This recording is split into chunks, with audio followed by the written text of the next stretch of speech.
MacAskill. Thank you, Sir George. It's a pleasure to serve under your chairmanship. As is quite clear from the speeches that have been made so far, there are two aspects to this debate. There's the question of the regulation of gambling and there's the question of the protection of horse racing. The first, I certainly think, does require action because there is a significant social problem, as I'll come on to, and others, especially the member for Neath, eloquently made. The second is that there is a debate between the gambling industry and indeed horse racing, and I think we have to differentiate there. The gambling industry, after all, much of it is now online, much of it is now based in Gibraltar. They're not even paying taxes, whereas the horse racing industry is indigenous. It is also part, and reference was made about horse racing being funded by the gambling industry. Yes, that is to some extent a historical anachronism.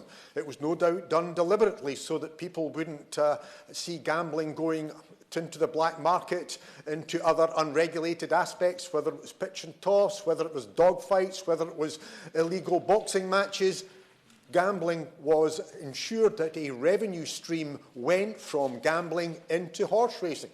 And that is fundamental, because the member for Tewkesbury was correctly saying that people might think that horse racing is flush. It is not. I, along with others, declare an interest in having a horse racing within my constituency because I do represent Musselburgh. Musselburgh has had its challenges. Musselburgh has had to be sold and has now been brought by Chester.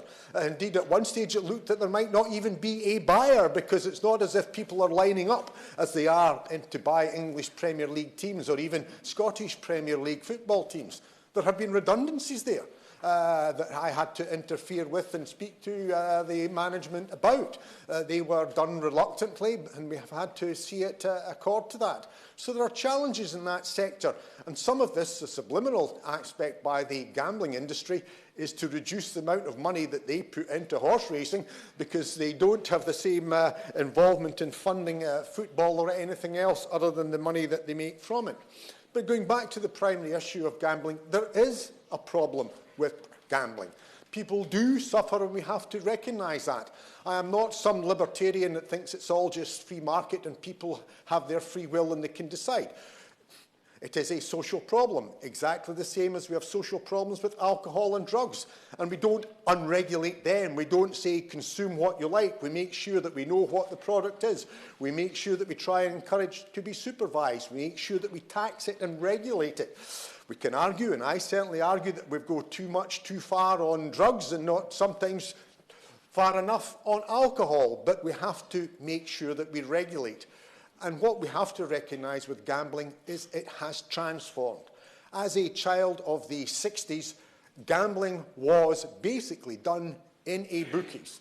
That was a foreboding, intimidating place into which working men went, perhaps in a flat cap, which women would not be seen in, which respectable men would probably not wish to be seen going into.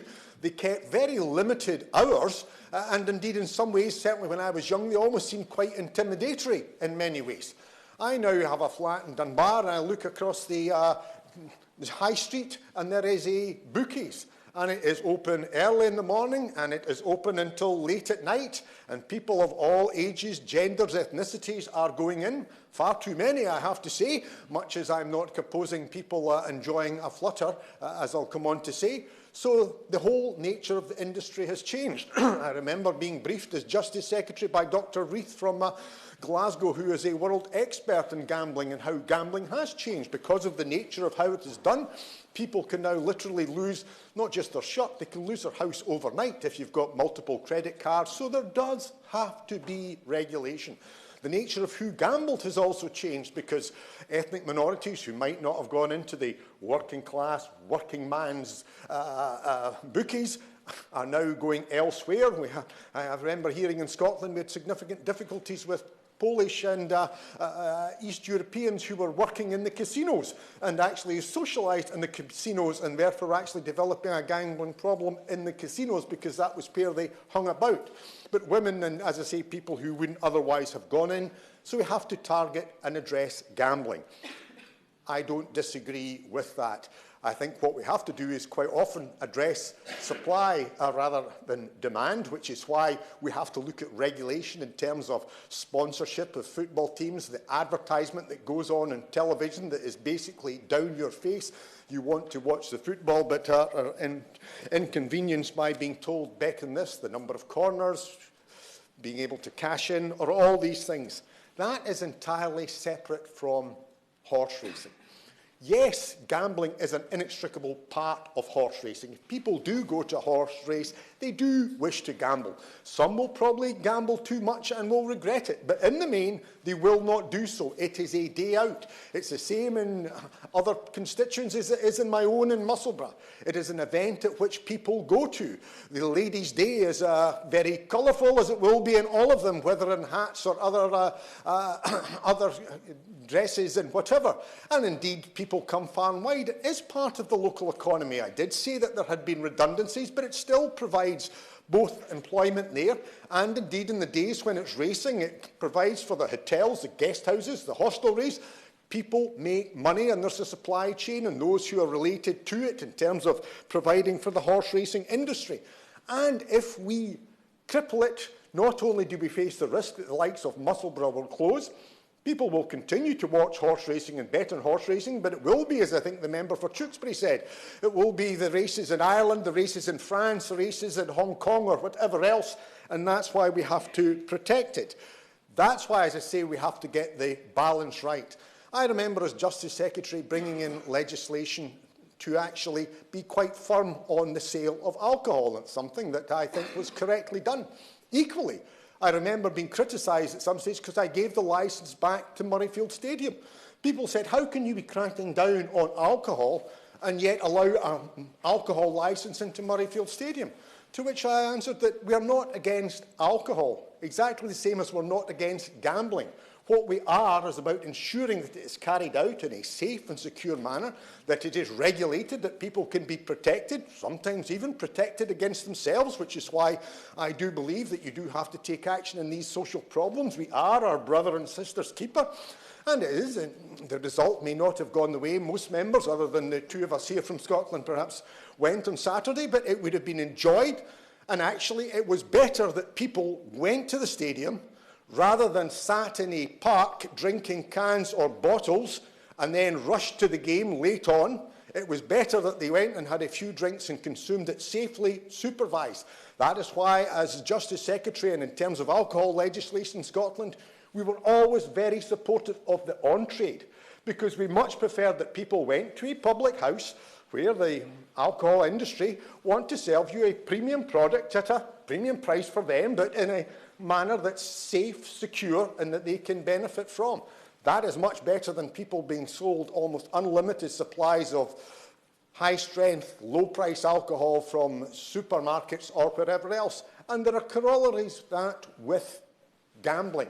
What we have to do is stop people losing their shirt, never mind their home, by having games of chance, by having puggy machines or whatever sophisticated name goes with them now that sit in betting shops, that can go online, as I say, literally get a credit card and see their savings disappear.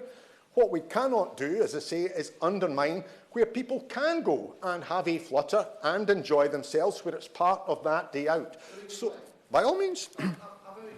Just gently say to him, he's making a very interesting speech. Can I just refer him to the comments made by the Honourable Gentleman for St Helens in his speech, when he made clear that without the levy income that horse racing generates from online betting, Musselburgh Racecourse and the other racecourses wouldn't exist for have a nice day out and a bet at the ring.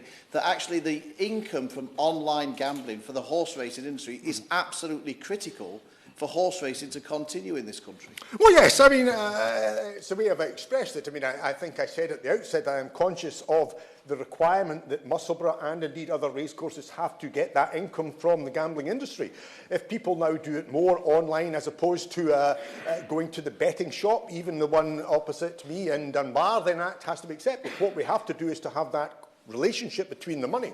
What we have to separate are, as I say, the position of gambling that is being sold in every shape or form as it is, as opposed to a entertainment, because that is what horse racing is. It is an entertainment in which gambling is a legitimate part of it, and have to sustain that. Obviously, the industry seeks to make more money out of encouraging people to bet and gamble on football, because they don't put the same money in, other except in terms of shirt advertising or whatever else. It doesn't benefit the grassroots game or any club. So, as I say, I think what the government has to do is to make sure that it does take action that is necessary against gambling. Primarily, as I say, not those who are at the turf in places such as that. And I fully accept the point the member's making that how people place a bet now is literally not going into a betting shop, but on their phone, not even on their computer, but provide the protection for what is an industry. It may be an anachronism. You could make an argument that other sports should get the benefit, but I think we are where we are, and we have to recognise that this is where we have been as a society. And on that basis, we have to differentiate between horse racing that does require to be protected, where it is something where we do want to encourage people to participate, because their gambling will be supervised, moderated, and part of a culture, as indeed, as I said, it made reference to drinking in a pub as opposed to drinking in a public park.